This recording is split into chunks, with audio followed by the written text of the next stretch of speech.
16-inch rifles on the Iowas were pretty much the epitome of naval gunnery.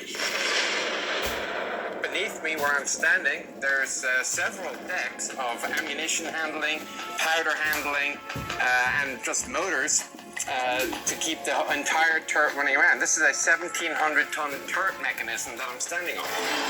The powder magazine with 110-pound powder charges in silk bags was located in the lowest compartments, adjacent to the stationary part of a turret. They were transported to the loading compartment through a system of conveyors and elevators. So this arrow goes to red. That lets me know there's a bag here. I'm going to open this. The bag will come out, and then I'm going to roll the bag into here. And I'm going to let them know on the other side that there's a bag in that scuttle.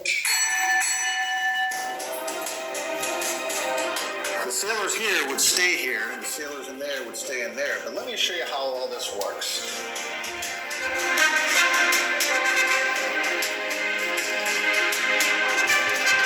So once the powder bag is in the scuttle, we know that the arrow is on red. They've put it there.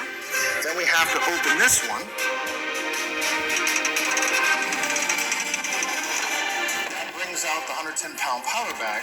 And then the sailors would have to lift it and then put it right in here onto this tray.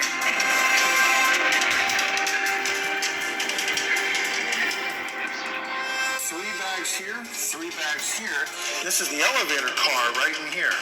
When the elevator car came down, they would push in all 6 bags into the elevator car, and then the car would bring the bags up to the gun house so they could be put into the rifle. Munitions themselves can vary in design, usually depending on the size of the ammunition. So 16-inch shells, similar to this, you could not have a single cartridge of that size. It would just be too heavy, too unwieldy. As it is, these things are pretty much a ton in weight. So you have to load the projectiles separately to the propellants.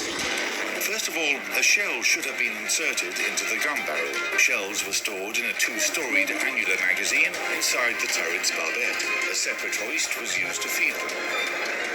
Will only be slid over to the hoist. Once it's placed in there, a hoist operator would use this handle, pushing it all the way over, causing the projectile to go up.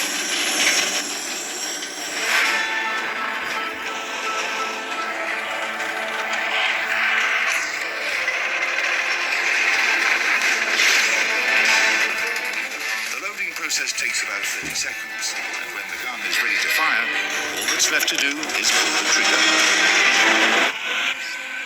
First, we have to let everyone on the ship know we're about to fire. So we sound the salvo alarm. Around the ship, it sounds like a and. Down here, it's a bell.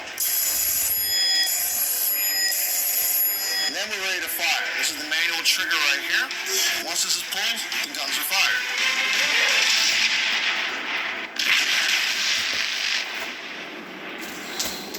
Though the design simply comes down to a really, really big version of your 7.62 rifle that you have at home. There is a driving band, usually copper, which meshes with the rifling, the grooves inside the cannon.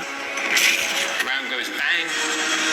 Blast sends the projectile down range. Recoil comes back, open the breech, clear out the fumes with usually a jet or compressed air. Put another round in, pointy end first. More propellant, close the breech, re-engage.